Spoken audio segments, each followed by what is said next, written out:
Cold drinks हमने P लिए, रूह-अफ़ज़ा हमने पी लिया। रूह-अफ़ज़ा का कॉन्स्टिट्यूएंट देखिए कि जब रूह-अफ़ज़ा 1916 में पहली बार फाइंड किया गया था ना साहब।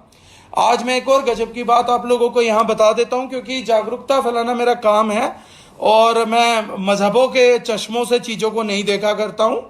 तो रूह-अफ़ज़ा का लेकिन मैंने एक चीज देखा कि 1907 में या 1916 में बना है। जैसे मैंने कहा कि कुछ पुराने लिटरेचर जो है अब भूल जाता हूं, एग्जैक्ट नहीं याद रहती, लेकिन यह 1907 था या 1916 थी। 1907 या 1916 के बने हुए रूह-अफ़ज़े का फॉर्मुलेशन आपको गूगल पे मिलेगा।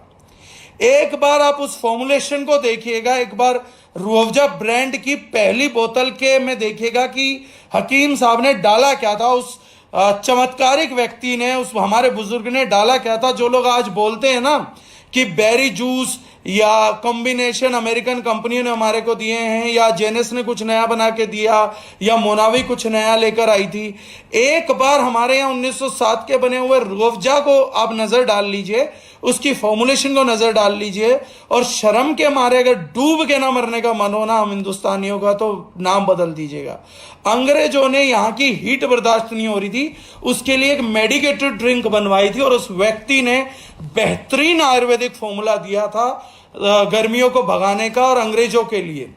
बाद में आज तक जब अंग्रेज लेते हैं, तो अभी मैं पीछे पढ़ रहा था, देख रहा था, ये जानकारी मुझे तब हुई जब एक दिन मैंने रूह-अफ़ज़ा के अंदर देखा कि अब उसमें 94% शुगर है। तो मेरे को लगा कि 94% शुगर वाला प्रोडक्ट तो हमारे शरीर को ठंडा रख नहीं सकता। तो ये पहले भी कभी इतना था क्या? तब मैंने पहली बार उसका बेसिस खंगाला, और जब उसके बेसिस मैंने खंगाले तो मुझे पता लगा जब पहली बार बना था तब तो केवल इसमें 30 से 35% शुगर थी, वो भी जो खांड होती थी उससे उन्होंने बनाया था, और 60-65% तो हर्ब्स डली थी। लेकिन बाद में समझ आया कि शायद ये रूह-अफ़ज़ा बनाने वालों की भी गलती नहीं है, ये जो कंज्यूमर बार बार सस्ता सस्ता सस्ता सस्ता चाहता रहा, उस सस्ते सस्ते के चक्कर में 100-110 रुपए 120 रुपए की 1 लीटर या 900 ml की बोतल बनाए रखने के लिए उसमें से रिएक्टिव्स तो घटते गए, एक्टिव्स तो घटते गए, और उसके अंदर चाशनी बढ़ती गई, चीनी बढ़ती गई। लेकिन हम लोगों को, आम लोगों को कभी फर्क नहीं पता लगा कि ये 30% शुगर से 94% शुगर तक कब तक पहुंचा, क्योंकि हमारे लिए रूह-अफ़ज़ा का मतलब होता पिंक कलर, उसकी खुशबू और टेस्ट। हमें मतलब ही नहीं है कि आज औषधि बची है या नहीं बची, हमें मतलब ही नहीं है कि गर्मियों का सुपर फूड होता था रूह-अफ़ज़ा, वो बचा है या नहीं बचा है। और आज देखिएगा गूगल करके अमेज़न पे 2 प्रकार के रूह-अफ़ज़ा हैं। एक 120 या 130 रुपए का 900 ml बिकता है, जिसको हम प्राउडली पीते हैं क्योंकि हम लोग सस्ता खरीदने के महारथी हैं। हम लोगों ने इंग्रेडिएंट्स तो देखने नहीं है, एक तो हम लोगों का रूह-अफ़ज़ा है। एक रूह-अफ़ज़ा है जो रूह-अफ़ज़ा है, जिसकी की कीमत इस टाइम पे 750 ml की तकरीबन 900 रुपए है। अब दोनों से एक चीज पूछिएगा कि वो रूह-अफ़ज़ा कंपनी ऐसा क्या, और दोनों में देखिएगा सिर्फ वही फर्क है जो मैं आपको बता रहा हूं। एक में शुगर कम है, एक में सिर्फ शुगर ही शुगर है।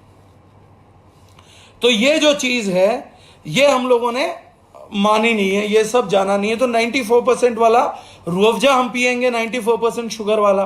बाद में हम हिम्मत करते हैं, बड़ा अचंभा मानते हैं, आश्चर्यचकित हो जाते हैं कि यार मेरे घुटने कैसे घिस गए। हम वेयर एंड टियर करेंगे, एक्सरसाइज करेंगे, और दूसरे नालायकों से कंपेयर करेंगे, और उसके बाद खुराक नहीं लेंगे और पूछेंगे घुटने कैसे घिस गए। ये सब बेसिस है सर। अगर घुटने बचाने हैं तो इन गलतियों से बाहर आना पड़ेगा। हमें ऐसी चीजें नहीं खानी चाहिए सिंथेटिक, जो कि हमारे ब्लड की बफरिंग को डिस्टर्ब करे। ये बचने के तरीके थे।